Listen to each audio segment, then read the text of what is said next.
Good morning everyone. तो आज का हमारा टॉपिक है kinematics. Kinematics means study of motion. तो आप कह सकते हैं कि kinematics is the branch of physics in which we study about the motion of a body without discussion its reason. Means कि काइनेमेटिक्स फिजिक्स का जो ब्रांच है, इसमें हम लोग मोशन का स्टडी तो करते हैं लेकिन इसका रीजन जानने का प्रयास नहीं करते हैं, क्योंकि रीजन जानना मीन्स फोर्स को जानना, और फोर्स हम लोग अगले चैप्टर में पढ़ेंगे। तो यहाँ पर हम लोग जानेंगे कि काइनेमेटिक्स में कोई भी ऑब्जेक्ट किस सिचुएशन में हम उसको मोशन में कहेंगे, किस सिचुएशन में उसको रेस्ट में कहेंगे। तो किसी भी ऑब्जेक्ट के मोशन को डिस्क्राइब करने के लिए ये समझना ज़रूरी है कि वो ऑब्जेक्ट रेस्ट में है या मोशन में है, और ये रेस्ट और मोशन एक दूसरे के रिलेटेबल होते हैं। रिलेटेबल मीन्स कि कोई ऑब्जेक्ट किसी ऑब्जेक्ट के लिए मोशन में हो सकता है, किसी ऑब्जेक्ट के लिए वो रेस्ट में भी हो सकता है, और ये सब कुछ डिपेंड करता है फ्रेम ऑफ रेफरेंस पर। फ्रेम ऑफ रेफरेंस क्या होता है? तो फ्रेम ऑफ रेफरेंस के बारे में आप ये कह सकते हैं कि फ्रेम ऑफ रेफरेंस वो लोकेशन है जहाँ से हम किसी भी ऑब्जेक्ट के मोशन का स्टडी करते हैं। फॉर एग्जाम्पल, आप देख सकते हैं यहाँ पर ग्राउंड पर एक लड़का स्टैंडिंग है, तो इस लड़का का जो फ्रेम ऑफ रेफरेंस होगा वो एक ग्राउंड होगा, और अब यहाँ से यह मोशन का स्टडी कर रहा है तो यह ऑब्जर्वर है जो ग्राउंड पर है। हो सकता है कि कोई ऑब्जेक्ट एक मूविंग बस में हो, ऑब्जर्वर मूविंग बस में हो, इस तरह का एक गाड़ी है, ये बस से, और अगर कोई पर्सन इस बस में स्टैंडिंग है तो इस पर्सन का जो फ्रेम ऑफ रेफरेंस होगा वो ये बस होगा। तो ये पर्सन जो ग्राउंड पर है उसका फ्रेम ऑफ रेफरेंस ग्राउंड है, या पर्सन जो बस में है या पर्सन का जो फ्रेम ऑफ रेफरेंस होगा वो ये बस होगा। अब ये फ्रेम ऑफ रेफरेंस जो होता है वो दो तरह का होता है। एक होता है इनर्शियल फ्रेम और दूसरा होता है नॉन इनर्शियल फ्रेम।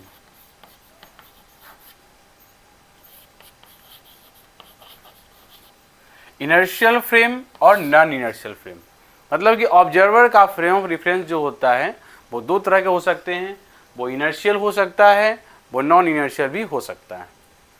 तो इनर्शियल फ्रेम ऑफ रेफरेंस का मतलब कि अगर ऑब्जर्वर ग्राउंड के रिस्पेक्ट में या तो रेस्ट में हो या कांस्टेंट वेलोसिटी से मोशन कर रहा हो, constant velocity. If an object is moving with constant velocity or it is in rest, then the frame of reference of the object is called inertial frame of reference. अगर observer का जो frame of reference है वो rest में नहीं है, constant velocity के साथ मूव नहीं कर रहा है, मीन्स कि अब उस ऑब्जेक्ट में एक्सेलरेशन है। तो जब किसी फ्रेम ऑफ रेफरेंस में एक्सेलरेशन आ जाए, एक्सेलरेशन मीन्स कि वेलोसिटी कंटिन्यूअसली चेंज करे, और वेलोसिटी वेक्टर होता है तो या तो उसका मैग्नीट्यूड चेंज करे या उसका डायरेक्शन चेंज करे। दोनों ही केस में यह जो फ्रेम ऑफ रेफरेंस होगा वो non inertial frame of reference होगा। तो हम लोग यहाँ पर इनर्शियल फ्रेम ऑफ रेफरेंस का डिस्कशन करेंगे, और उसी में काइनेमेटिक्स में हमको इनर्शियल फ्रेम ऑफ रेफरेंस को समझना है। ठीक है, तो अब यहाँ पर रेस्ट और मोशन को क्लियर करते हैं। तो आप यहाँ देख सकते हैं कि यहाँ पर दो फ्रेम ऑफ रेफरेंस है, एक ग्राउंड है, एक बस है। अभी हम ये बात नहीं कर रहे हैं कि कौन इनर्शियल है कौन नॉन इनर्शियल है। हम लोग जब आगे फ्रेम ऑफ रेफरेंस के बारे में जब क्वेश्चन सॉल्व करेंगे तो फ्रेम ऑफ रेफरेंस के बारे में डिटेल में डिस्कशन करेंगे, जब हम लोग फोर्स के बारे में स्टडी करेंगे। तो अभी यहाँ पर केवल हमको रेस्ट और मोशन को समझना है। तो यहाँ पर बस मूविंग है और ये ग्राउंड पर जो पर्सन है वो स्टैंडिंग है, और यह ट्री है। तो देखकर लगता है कि यह ग्राउंड पर जो पर्सन है वो रेस्ट में है, ट्री रेस्ट में है, और ये बस मूव कर रहा है। तो आप सिंपल कह सकते हैं कि बस मोशन में है, ये रेस्ट में है, ये रेस्ट में है। लेकिन जब हम लोग फ्रेम ऑफ रेफरेंस बदलेंगे तो फिर जो ऑब्जेक्ट रेस्ट में दिख रहा है वो मोशन में भी दिखेगा, और जो मोशन में है वो रेस्ट में भी दिख सकता है। तो सबसे पहले आप समझिए कि एक्चुअली कॉन्सेप्ट क्या है रेस्ट और मोशन को डिफाइन करने का। तो रेस्ट एंड मोशन को डिफाइन करने के लिए, if an object change it's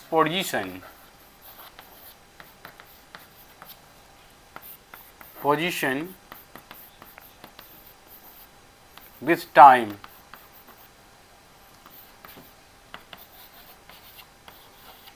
with respect to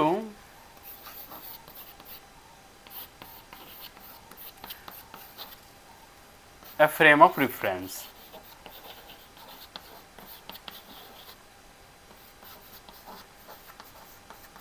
then body or object is said to be in motion, and if it doesn't change its position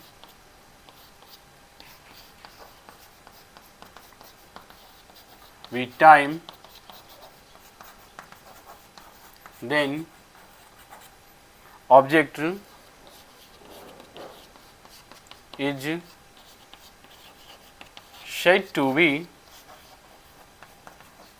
in rest. Rest को आप stationery भी कह सकते हैं। तो यहाँ पर आप समझ सकते हैं कि जब कोई ऑब्जेक्ट अपना पोजीशन किसी सर्टेन फ्रेम ऑफ रेफरेंस के साथ टाइम के साथ चेंज करता है तो ऑब्जेक्ट मोशन में कहलाएगा, और अगर चेंज नहीं करता है, यदि चेंज नहीं करता है तो ऑब्जेक्ट को हम रेस्ट में कहेंगे। अब यहाँ पर ऑब्जर्व करते हैं हम यहाँ पर इस बस, ये ग्राउंड पर पर्सन है उसके लिए और ये ट्री के लिए। तो यह स्टैंडिंग पर्सन को जब हम ऑब्जर्वर बनाते हैं तो इसके स्टडी को देखेंगे आप, तो यह स्टैंडिंग पर्सन के लिए देखेगा कि यह बस टाइम के साथ ग्राउंड फ्रेम के कंपेयर में यह बस और इस पर्सन के बीच डिस्टेंस चेंज हो रहा है। तो जब डिस्टेंस चेंज हो रहा है तो यह पर्सन का ऑब्जर्वेशन ये होगा कि यह बस मोशन में है।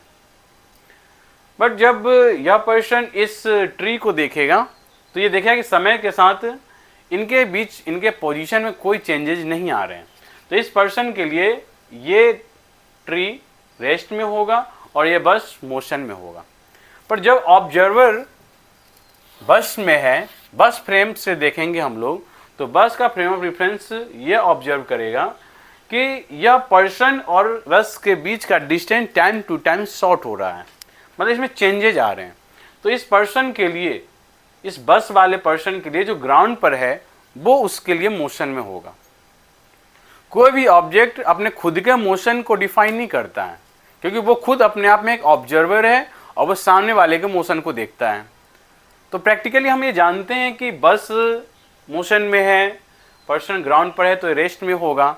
लेकिन जब हम लोग फ्रेम बदलते हैं तो अगर कोई पर्सन बस फ्रेम से मोशन को ऑब्जर्व कर रहा है तो जो ग्राउंड पर दिख रहा है वो इसके लिए मोशन में आ जाएगा। तो यहाँ पर आपने देखा कि जो स्टैंडिंग पर्सन ग्राउंड पर है उसके लिए बस मोशन में था, लेकिन जब बस फ्रेम से मोशन का स्टडी किया जाता है तो फिर यह बस पर में जो बैठा पर्सन है वो देखेगा तो कहेगा कि यह पर्सन मोशन में है।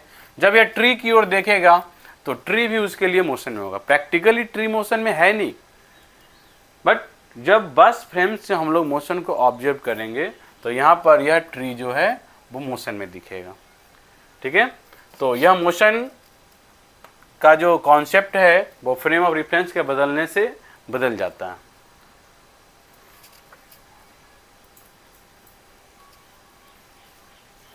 अभी तू बीच में आया होगा ना, अभी तुमको बहुत मारेंगे।